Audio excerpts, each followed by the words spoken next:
Case study number 1, our dramatic sunset shot. Now, of course, you guys have seen all the shots that we've gotten in this scene with Jill. And I want to talk about the approach in when you get to a scene like this, how exactly do you work into the final shot? Well, basically when I arrived here, I saw this beautiful sunset, and whenever I see a beautiful sunset, I'm sure every photographer kind of thinks the same thing. How should I shoot this? Oh my gosh, the time is running out. I got to get into a position. What do I want my composition to be? Like, do I want it underexposed? Do I want it to be bright and airy? What do I want it to look like?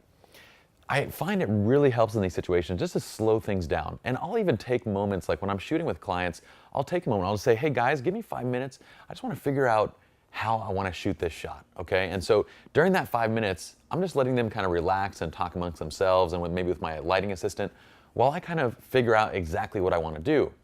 It takes the pressure off me in trying to kind of keep them occupied and keep them entertained during the shoot, and also try and figure out everything that I want to do in camera. Now what I'll do is I'll usually take a quick test shot just to see what it looks like. For this test shot, I left it a little bit more on the bright side to see, do I want to go for that more bright and natural look, letting part of the sky blow out and keeping part of it, or do I want to drop it down a little bit? After I took that very first shot, I thought, well, that doesn't really look that great. It doesn't look super dramatic. And what do I have over here? I have a model, I have Jill, who is, I mean, she is the kind of epitome of dramatic. She has this beautiful gaze, this smolder in the eyes. She has an incredibly blue bikini on. She looks fantastic. She's fit. Everything about this shot, to me, screams dramatic.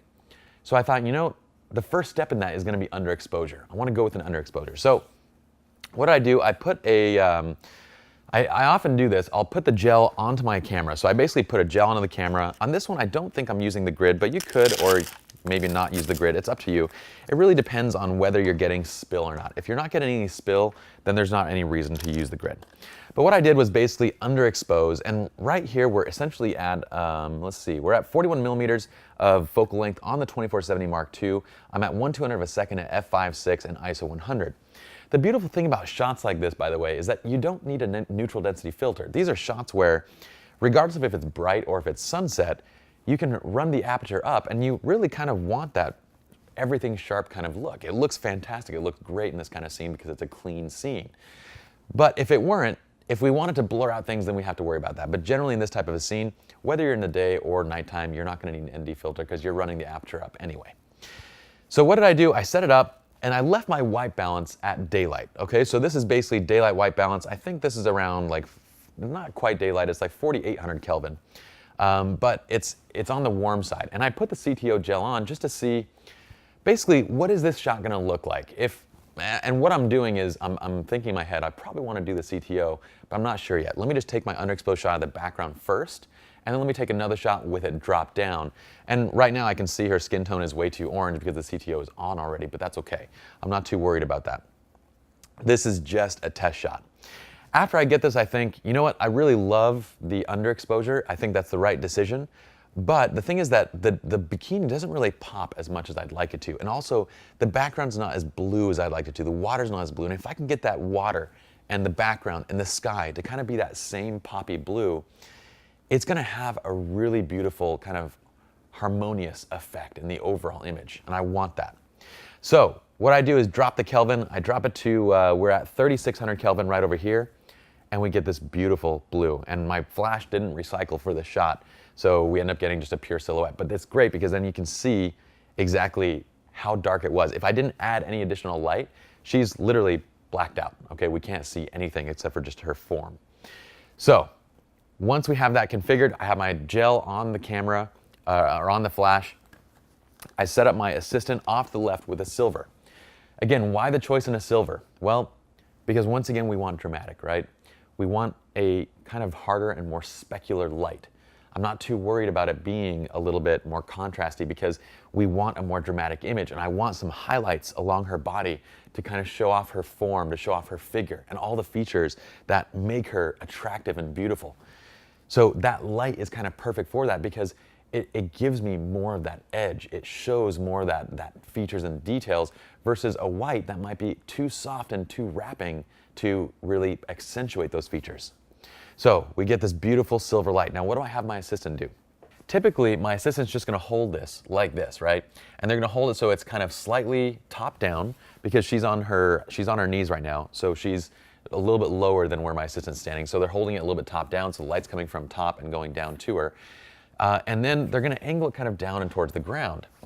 I have my assistant actually doing something called feathering. And what we'll do here is, if I aim this at the ground like this and I flash, you're gonna get a lot of my flash spilling onto the ground. And it's gonna look just a little bit too modified. It's gonna look like we added light. I don't want it to look that way. I want it to look very natural and very subtle. So I have my assistant feather up. So rather than bouncing down towards her, he's still keeping the angle the same. So the light's still coming top down, but he angles the reflector back.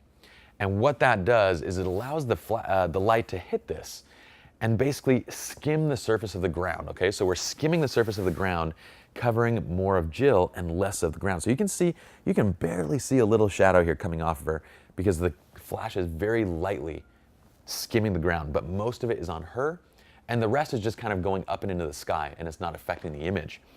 But that's what I wanted to focus on. I wanted to focus on her expression, her figure, and you can see it kind of trails off. We have this beautiful shadow like right along the legs, and it looks fantastic.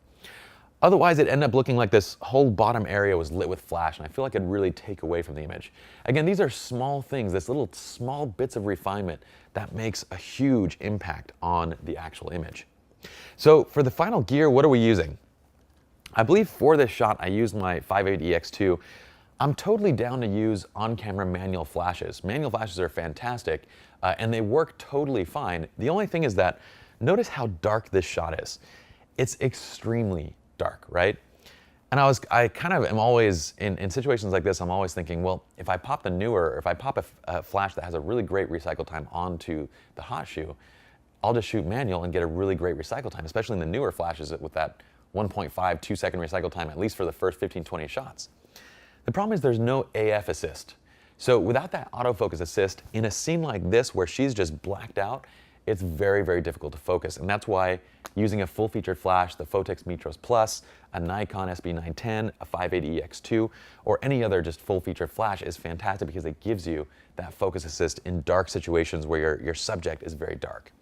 So 58EX on camera, we have our 5D Mark III, we have our 2470. I'm using a gel sheet, just the standard CTO gel sheet. You can also use your Magmod. If you're getting spill, then by all means you can use a grid to control that, but I wasn't really getting a spill based on where we're bouncing and so forth. And then for the reflector, on this one I believe we just used the standard Westcott 40-inch 5-in-1 silver. So that's really it, but that was the steps. And what we end up getting here, with one single on-camera flash that's been modified, we end up having this image that looks as if we have off-camera flash. It looks like we have a 1 or 2 light setup. We have this beautiful light coming from the background, and notice that I also placed her head in all these shots. I placed her head over the sun. I've mentioned briefly why I did that before, and if you guys remember, basically our eyes are naturally drawn to highlights in images, right? So if we can kind of use those highlights, those natural highlights in an image to draw attention to our subjects, it makes for a more powerful photo. So putting her head right over the sunset is the brightest area of the sky. So basically this highlight on the water and the highlight all around her head, this is the brightest area of the frame, and it just accents and perfectly kind of lifts her out. It brings attention right to her. So all these things are thought about to get to this final image. And make no mistakes, there are no mistakes in getting to this point. Okay, we just have to think through it methodically, slow things down, and work through step by step to get the shot. Notice I didn't just go from nothing to this shot. I worked into it in a series of different shots. And once I had the right pose, once I had the right everything, the light setup, my cameras, everything, then I start working with my model and saying, do these different poses, let me get these different shots, working with her and waiting for the waves to come up and get different looks and so forth. That's it for this scene. Hopefully this little bit of case study analysis helps out with this particular image. Let's move on to the next one now.